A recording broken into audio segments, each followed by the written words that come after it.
क्या रिसेशन के डर से सारे शेयर बेच देंगे?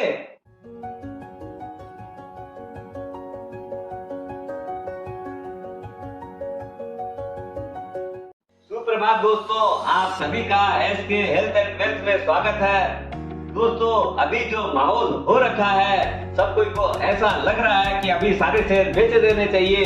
क्यों? कि आगे बहुत बड़ा रिसेशन आ सकता है, तो जब मार्केट गिरेगा तब वापिस से खरीद लेंगे। लेकिन दोस्तों, जो इंटेलिजेंट इन्वेस्टर होता है वो जब सबसे ज्यादा ऑप्टिमिस्टिक मार्केट होता है तब सेल करता है, और जब मार्केट सबसे ज्यादा पेसिज्म में हो तब वो मार्केट से माल खरीदता है। और इस जो कॉन्ट्राडिक्टरी के अंदर जो आदमी शेयर खरीदता है और होल्ड करता है, उसकी जो रिटर्न है हमेशा लाजवाब बनती है।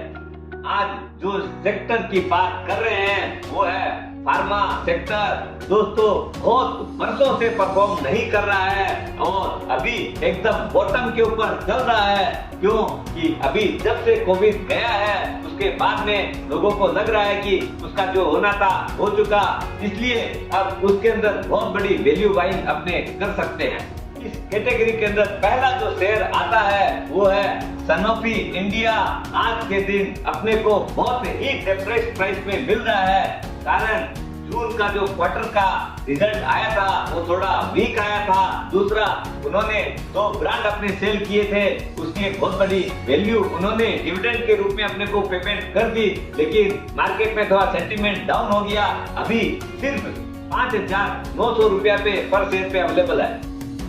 कंपनी की जो दवाइयां हैं, वो चाहे डायबिटिक हो, चाहे कंज्यूमर हेल्थ केयर हो, चाहे आपका रेस्पिरेटरी हो, गेस्ट्रो हो, सबके अंदर उसके बहुत अच्छे अच्छे ब्रांड हैं जो कि ओटीसी प्रोडक्ट भी हैं और अपने को इजीली अवेलेबल हैं। बहुत ही हाई मार्जिन वाले प्रोडक्ट हैं। इतने सारे ब्रांड है, मैं 2-3 आपको बताता हूँ। एलेग्रा है, एविल है, ये ऐसे ब्रांड है जो कि हर आम आदमी जानता है। अभी इन लोगों ने और बहुत बड़ा पुशअप कर रहे हैं मार्केट के अंदर, जिससे कि इनका रेवेन्यू बढ़े। एयरटेल भी बहुत जबरदस्त स्ट्रॉन्ग है, एमएनसी प्लेयर है और बैलेंस शीट बहुत ही शानदार है।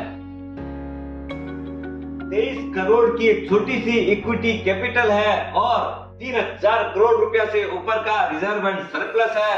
दोस्तों, ये उसकी स्ट्रॉन्ग बैलेंस शीट का बहुत बड़ी निशानी है।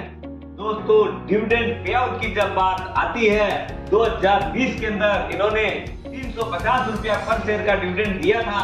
2021 के अंदर अपना 365 रुपया पर शेयर का और 2022 के अंदर 490 रुपया पर शेयर का। और अभी इन्होंने जो 2 ब्रांड बेचे थे उसके अगेंस्ट में special dividend 193 rupees per share already payment in लोगों ने कर चुके हैं। और आगे भी इन लोग का ध्यान आगे और शेयर होल्डर को रिवार्ड करने का बना हुआ है। अभी डिविडेंड यील्ड 8.6% का आ रहा है, ऐसा शेयर और कहां मिलेगा। प्रमोटर की होल्डिंग मोर देन 60% की है और F22 म्यूचुअल फंड मिलके 28% से ज्यादा होल्ड करते हैं। रिमेनिंग जो 12% है वो जो जनरल पब्लिक में दिखती है, उसके अंदर इंश्योरेंस कंपनी भी होल्ड करती है। ओवरऑल रिटेल आदमी के पास 2-4% से भी ज्यादा होल्डिंग नहीं है। दूसरी कंपनी है डॉक्टर रेड्डी, एक बहुत ही रिनाउंड नेम है।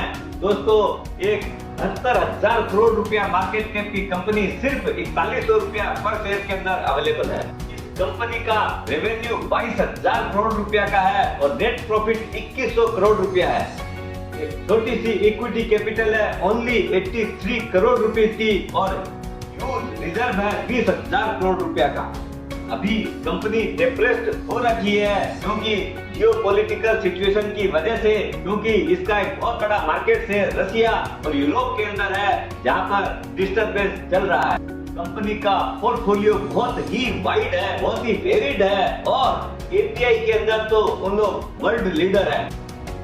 कंपनी की इक्विटी भी बहुत ही वेल डाइवर्सिफाइड है। प्रमोटर 27% होल्ड करते हैं, म्यूचुअल फंड 25% और F22 25% होल्ड कर रही है। और जनरल पब्लिक के अंदर जो बचा हुआ है वो भी इंश्योरेंस कंपनियां और HNI फंड वगैरह होल्ड करते हैं। आम आदमी तो इतना बड़ा शेयर देख के ही बहुत कम लोग लेते हैं, लेकिन आगे बहुत बड़ा स्कोप है।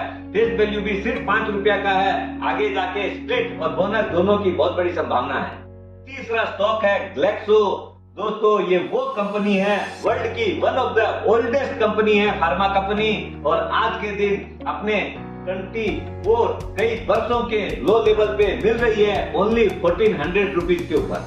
दोस्तों फेस वैल्यू 10 रुपया है, पी रेशियो सिर्फ 14-14 का है, और return on equity mind blowing 63 rupees per share का है।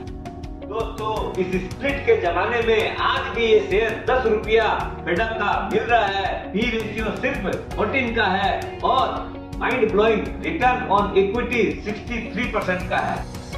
कंपनी के प्रोडक्ट कई सारे मार्केट लीडर के अंदर काउंट आते हैं, और बहुत तो मोनोपोलिस्टिक प्रोडक्ट्स हैं, और वैक्सीनेशन के अंदर उन लोग किंग हैं। शुरू से इन लोग हेपेटाइटिस ए है, हेपेटाइटिस बी है, चिकन पॉक्स है, टिटनस है, निमोनिया है, सर्विकल कैंसर है, उन सब के अंदर उसका वैक्सीनेशन के अंदर कोई जवाब ही नहीं। प्रमोटर की होल्डिंग जो मैक्सिमम अलाउड है वो है 75%, वही उन लोग होल्ड कर रहे हैं। म्यूचुअल फंड और एफएफआई मोर देन 13% होल्ड कर रहे हैं। इंश्योरेंस कंपनियां और अदर्स जो है वो लोग 12% होल्ड करते हैं। मार्केट में बहुत ही मिनिस्कुल शेयर्स है। दोस्तों इसका जो प्रमोटर है वो आपको याद होगा, अपनी इसकी जो दूसरी ब्रांच है वो था ग्लैक्सो कंज्यूमर, जो उन्होंने हिंदुस्तान लीवर को बेच दिया था, एक बहुत ही डिसेंट प्राइस में उनको मिली थी।